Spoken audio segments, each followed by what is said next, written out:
Hello everyone, welcome to our YouTube channel. In today's class, we will discuss about a new topic in law of tort, vicarious liability. Vicarious liability क्या होती है?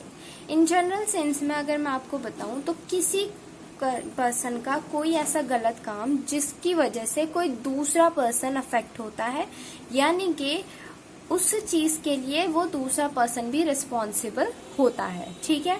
For example ये ए है और ये B है, इन दोनों के बीच में कुछ ऐसा रिलेशन है जिसकी वजह से अगर ए कोई गलत काम करता है तो बी भी अफेक्ट होगा. ठीक है. बी भी उस चीज के लिए लायबल होगा. तो एक जनरल सेंस में तो आपको ये समझ में आ गया होगा मैं कहना क्या चाहती हूँ. वाइकेरियस लायबिलिटी होता क्या है. सिंपल चीजें हैं, इसी को ही हमें क्या करना है, डिफाइन करना है आगे जाके जो भी हम आंसर लिखेंगे. ठीक. लेकिन जो समझने वाली चीज है वो सिर्फ ये इतनी ही है कि अगर कोई एक पर्सन गलत काम करता है तो उसके गलत काम की वजह से दूसरा पर्सन जब लायबल होता है वो लायबिलिटी कहलाती है वाइकेरियस लायबिलिटी. ओके. यहाँ पे 3 पर्सन है, जैसे कि मास्टर एंड सर्वेंट का रिलेशन होता है. ठीक है. अगर सर्वेंट कोई गलत काम करता है तो मास्टर उसके लिए लायबल होगा. अगर एजेंट, प्रिंसिपल एंड एजेंट कोई ऐसा वर्क करता है, कोई रॉन्गफुल एक्ट करता है तो उसके लिए प्रिंसिपल लायबल होगा. और पार्टनर्स, अगर पार्टनर्स में कोई, जैसे ये दोनों पार्टनर्स समझ लो, इन दोनों को, ये दोनों पार्टनर्स हैं. ठीक है. अगर ए ने कोई रॉन्गफुल एक्ट करा तो बी भी उसके लिए लायबल है. ये प्रिंसिपल और ये एजेंट है. अगर एजेंट कोई गलत काम करता है तो प्रिंसिपल उसके लिए लायबल है. मास्टर और सर्वेंट ले लो, अगर सर्वेंट कोई गलत काम करता है तो ए यानी कि जो मास्टर है वो उसके लिए क्या होगा, लायबल होगा. तो दैट इज वाइकेरियस लायबिलिटी का जो कॉन्सेप्ट है वो सिर्फ इतना ही है. यहाँ पे हम एक मैगजीन पढ़ेंगे, कोई फैसिट पर एलियम फैसिट पर सी, इसको हम आगे डिफाइन करेंगे. ठीक है. जो कि उसका मीनिंग भी हमें लिखना होगा. ठीक है. उसके साथ साथ के होता क्या है इसका मीनिंग और कैसे यूज की गई है वाइकेरियस लायबिलिटी में. Now let's see. Generally a person is liable for his own wrongful act and one does incur any liability for the acts done by others. देखो क्या होता है, कोई भी पर्सन जो है अगर कोई गलत काम करता है, फॉर एग्जाम्पल मैं आपको यहाँ बताती हूँ, ये एक ए पर्सन है तो जनरल सेंस में ये होता है अगर इसने कोई रॉन्गफुल एक्ट करा तो उसके लिए ये जो है अपने आप ही क्या होगा, लायबल होगा, उस चीज के लिए रेस्पॉन्सिबल होगा. ठीक है. लेकिन ये वाली जो लायबिलिटी है ये क्या करती है, ये एक ऐसी लायबिलिटी है जो दूसरों के एक्ट के करने पर क्या होती है, अपने आप को क्या कराती है, लायबल कराती है. जैसे कि मैं हूँ. ठीक है. मेरी एक फ्रेंड है, अगर वो कोई रॉन्गफुल एक्ट करती है, यानी कि हम दोनों पार्टनर्स हैं. ठीक है. कोई बिजनेस करा हमने तो हम दोनों पार्टनर्स हैं, तो उसमें क्या होता है अगर वो कोई रॉन्गफुल एक्ट करेगी तो उसके लिए मैं लायबल होती हूँ. तो यही चीज वाइकेरियस लायबिलिटी में यहाँ पे बताई गई है. ठीक है. देखो वही चीज, कोई भी वाइकेरियस लायबिलिटी में क्या होता है कि जो पर्सन है, the liability of one person for the act, यानी कि एक पर्सन के एक्ट, जो कि एक पर्सन के ऊपर जो लायबिलिटी आ रही है वो किसके द्वारा किया गया है, एक्ट अदर पर्सन के द्वारा.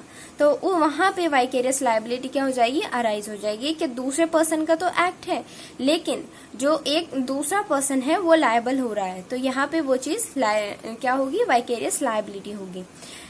अब देखते हैं, in order that the liability of A, ये एग्जाम्पल है, for the act done by B can arise, हो सकती है, अराइज हो सकती है कि अगर क्या कह रहा है ये कि बी ने कोई एक्ट करा, ठीक है, उसके द्वारा एक के ऊपर क्या हो रहा है, लायबिलिटी अराइज हो रही है, तो हो सकती है liability. It is necessary that there should be a certain kind of relationship. That is most important thing, यानी कि ये एसेंशियल है वाइकेरियस लायबिलिटी का कि उन दोनों के बीच में क्या होना चाहिए, एक सर्टेन काइंड ऑफ रिलेशनशिप होना चाहिए ए के और बी के बीच में, तभी तो ए को आप लायबल करोगे. जैसे कि मैंने आपको यहाँ पे भी बताया कि ये दोनों हैं. ठीक है. तो ए और बी के बीच में क्या है, ये रिलेशन है, तो इसकी वजह से ही तो बी लायबल हो रहा है अगर ए ने कोई रॉन्गफुल एक्ट करा है. यही चीज ये यहाँ पे बता रहा है. ठीक है. A certain kind of relationship between the two, यानी कि इन दोनों के बीच में होनी चाहिए. There are some examples, common examples, like liability of the principal for the tort of his agent. अब देखो, प्रिंसिपल की लायबिलिटी यहाँ पे बता रहा है किस के टॉर्ट करने पे, एजेंट के टॉर्ट करने पे. अगर एजेंट कोई रॉन्गफुल एक्ट करता है, टॉर्ट क्या होता है, tort is a wrongful act. अगर ये एजेंट कोई रॉन्गफुल एक्ट करता है, टॉर्ट करता है, तो उसके लिए किसको लायबल ठहराया जा रहा है यहाँ पे? प्रिंसिपल को।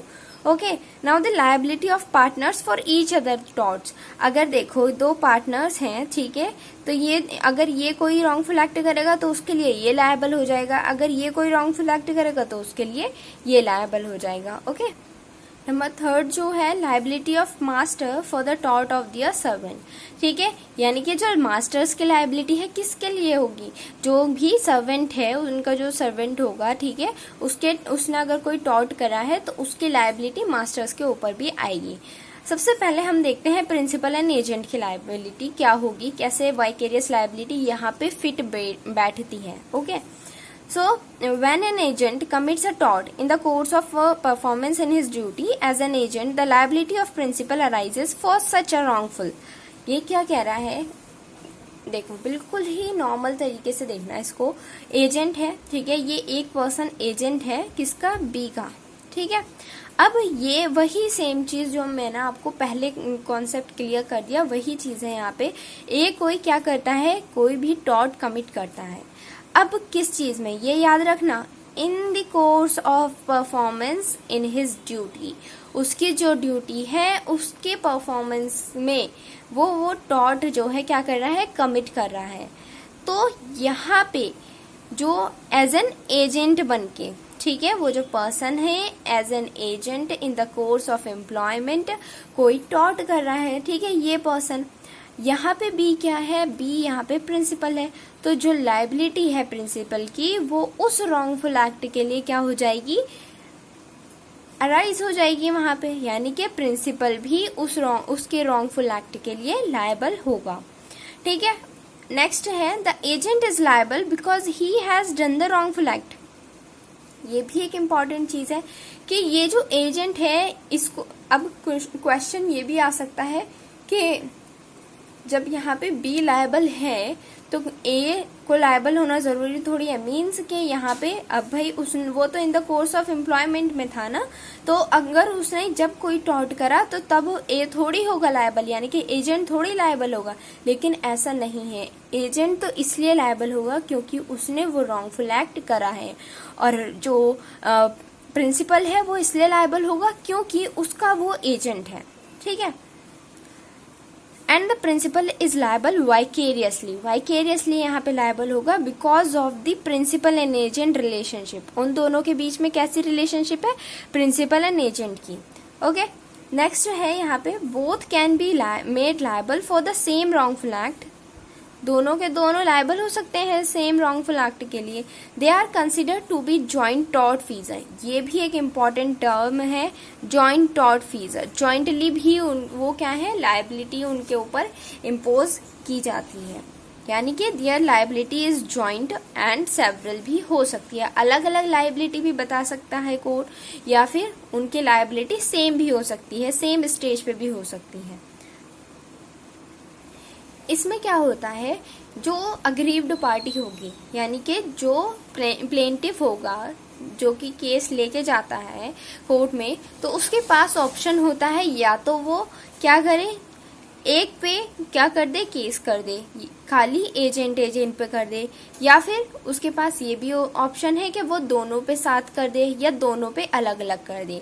ठीक है, यही चीज यहाँ पे बताई गई कि plaintiff has a choice either to sue the principal और द एजेंट और बोथ ऑफ देम।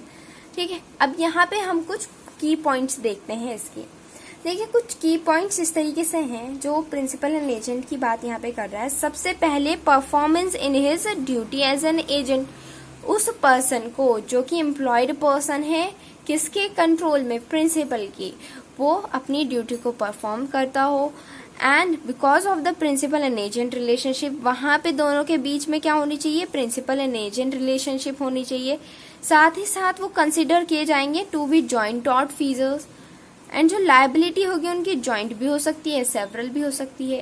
प्लेंटिफ के पास ये चॉइस है कि या तो वो दोनों को वो कर दे, अलग अलग कर दे उन पे केस, या फिर एक साथ कर दे।